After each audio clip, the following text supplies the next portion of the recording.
Welcome to cooking up something nice. ഇന്ന് നമ്മൾ ഉണ്ടാക്കാൻ പോണ ബീട്രൂട്ട് മെഴുക്കുവരട്ടിയാണ്. ഒരു ഈസി ടേസ്റ്റി ആൻഡ് ഹെൽത്തി ഡിഷാണ്. മീൽ പ്രെപ്പിനും കൂടെ ചെയ്ത് വെക്കാനായിട്ട് നല്ലൊരു ഡിഷാണ്.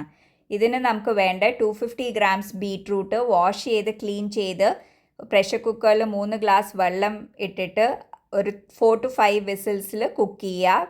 കുക്കർ കൂളായി കഴിയുമ്പോഴത്തേക്ക് തുറന്നിട്ട് ബീട്രൂട്ട് പീൽ ചെയ്തിട്ട് ഇങ്ങനെ ചെറുതായിട്ട് അരിഞ്ഞു വയ്ക്കുക. ഇത് നമ്മുടെ കുക്കിംഗ് ടൈമും വളരെ കുറയ്ക്കും ആൻഡ് വേഗം ചെയ്യാൻ പറ്റും നമുക്ക് ഈ ഡിഷ്. ഇനി വേണ്ടത് മഞ്ഞൾപ്പൊടി, കാശ്മീരി ചില്ലി പൗഡർ, ഒരു സവോള, കറിവേപ്പില, ഒരു പച്ചമുളക് 2 അരിഞ്ഞത്, ഒരു ടീസ്പൂൺ കടുക്, സോൾട്ട്, പിന്നെ ഒരു ടേബിൾ സ്പൂൺ കോക്കനട്ട് ഓയിൽ. ഇനി നമ്മൾ ചെയ്യാൻ പോണത് ഒരു പാൻ എടുത്തിട്ട് ഗ്യാസ് ഓൺ ചെയ്തിട്ട് ഇതിലേക്ക് ഒരു ടേബിൾ സ്പൂൺ കോക്കനട്ട് ഓയിലാണ് യൂസ് ചെയ്യുന്നത്.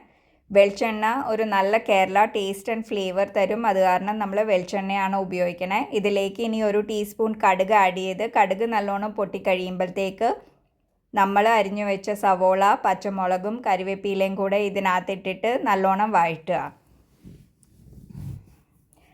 ഇതിൽ ഉള്ളി ബ്രൗൺ ആവേണ്ട ആവശ്യമില്ല, ഒരു സോഫ്റ്റ് ആൻഡ് ട്രാൻസ്ലൂസൻറ്റ് അത്രയും ആയാൽ മതി.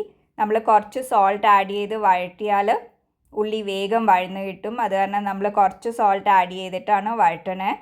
ഉള്ളി വഴന്ന് കഴിഞ്ഞാൽ നമ്മൾ ഇതിലേക്ക് കുക്ക് ചെയ്ത് അരിഞ്ഞു വെച്ച ബീട്രൂട്ട് ആഡ് ചെയ്യുക, എന്നിട്ട് നല്ലോണം മിക്സ് ചെയ്യുക. ഇങ്ങനെ മിക്സ് ചെയ്യുമ്പോൾ നമ്മുടെ ആ ബീട്രൂട്ടിലേക്ക് പച്ചമുളകിൻ്റെയും കറിവേപ്പിലയുടെയൊക്കെ ടേസ്റ്റും ഫ്ലേവറും നല്ലോണം ചേരും. ഇനി നമ്മൾ ഈ ബീട്രൂട്ടിലേക്ക് 1/4 ടീസ്പൂൺ മഞ്ഞൾപ്പൊടി, 1/2 ടീസ്പൂൺ കാശ്മീരി ചില്ലി പൗഡറാണ് ആഡ് ചെയ്യാൻ പോണേ. എരിവ് കൂടുതൽ ആവശ്യമുള്ള ആൾക്കാർക്ക് കാശ്മീരി ചില്ലി പൗഡറിൻ്റെയും പച്ചമുളകിൻ്റെയും അളവ് കൂട്ടാം. നമ്മൾ വീട്ടിൽ കുക്ക് ചെയ്യുന്നതിൻ്റെ അഡ്വാൻറ്റേജ് നമുക്ക് അതാണ്. നമുക്ക് നമ്മുടെ ടേസ്റ്റ് അനുസരിച്ച് ചേരുവകൾ കൂട്ടും കുറയ്ക്കുകയൊക്കെ ചെയ്യാം, എന്നിട്ട് നമ്മളൊരു ഹെൽത്തി ഡിഷ് ആക്കാം നമുക്കത്. ഇനി നമ്മൾ അടച്ചു വെച്ചിട്ട് ഒരു 5 മിനിറ്റേക്ക് കുക്ക് ചെയ്യും. ഇതിൽ വെള്ളം ആഡ് ചെയ്യേണ്ട ആവശ്യമില്ല, ബീട്രൂട്ട് ഓൾറെഡി കുക്ക്ഡാണ്. പിന്നെ ഈ സ്റ്റീമിൽ വെള്ളം ഇറങ്ങി അതിൽ കുക്കാവും. ഒരു 3 മിനിറ്റ് കഴിഞ്ഞിട്ട് തുറന്നിട്ട് ഒന്നും കൂടെ നല്ലോണം ഇളക്കുക, എന്നിട്ട് പിന്നെ അടച്ചു വെച്ചിട്ട് 2 മിനിറ്റും കൂടെ കുക്ക് ചെയ്യുക.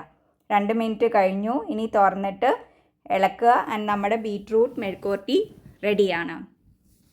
ഇത് നമുക്ക് ചോറിൻ്റെ, കേർഡ് റൈസിൻ്റെ കൂടെ, ദാൽ റൈസിൻ്റെ കൂടെ, അല്ലെങ്കിൽ എന്തെങ്കിലും ചപ്പാത്തിയുടെ കൂടെയൊക്കെ സെർവ് ചെയ്യാൻ പറ്റുന്ന ഒരു ഹെൽത്തി ആൻഡ് ടേസ്റ്റി ഡിഷാണ്. ഹൈ ഇൻ അയേൺ ആണ്. ഇത് ഇഷ്ടമായെങ്കിൽ please like and subscribe. Thank you for watching.